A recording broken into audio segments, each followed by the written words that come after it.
Je me dis, concours d'éloquence de la jeunesse pour les droits de l'homme. Alors, le véritable art oratoire, il s'appuie sur des valeurs, sur des convictions, peut-être parfois même sur une révolte.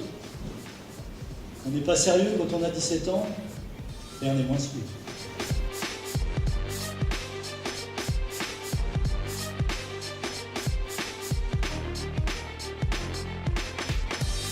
Nous, en tout cas, les organisateurs, on est convaincus de cette pertinence-là et de cette nécessité d'avoir un concours d'éloquence de la jeunesse mauritanienne pour les droits de l'homme.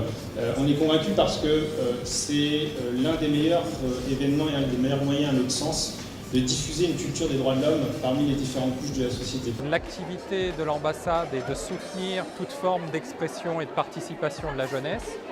C'est très encourageant pour la Mauritanie comme pour d'autres pays. Les sujets des droits de l'homme sont des sujets universels qui concernent tout le monde, de voir des jeunes, l'avenir de la Mauritanie, se saisir de sujets soit propres à la Mauritanie, soit de pays environnants, voire même de cas français, est très enthousiasmant et montre une volonté de participer, de s'exprimer sur des sujets importants, courageux et qui font éventuellement avancer la cause des droits de l'homme.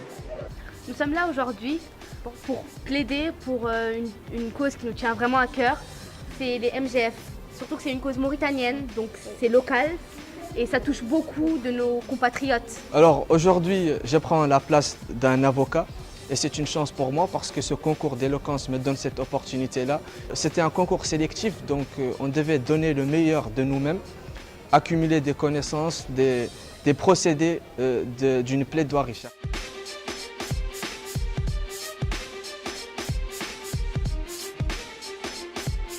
On a assisté tout à l'heure à quelque chose de fantastique qui prouve que c'est vraiment la jeunesse qui est l'avenir d'un pays et que nous avons chez nous, dans notre pays, des jeunes qui ont des choses à dire.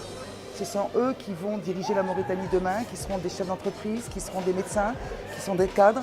Et ils vont porter cette parole libre. Vous avez vu qu'il n'y a pas de tabou.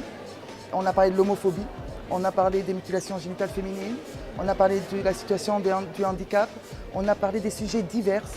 Eh bien, ils nous ont donné une leçon, ces jeunes. Quand on peut défendre le droit à la vie, ils nous ont donné une leçon. Quand on défend le droit à la liberté d'expression, ils nous ont donné une leçon. Et moi, en tout cas, tous ces jeunes-là qu'on a vus aujourd'hui, j'en suis extrêmement fière parce qu'ils ont su trouver les mots. Ils ont été meilleurs même que certains adultes parce qu'ils ont eu le cri du cœur et ils rappellent que sans les droits fondamentaux, sans les libertés fondamentales, l'humanité n'est rien.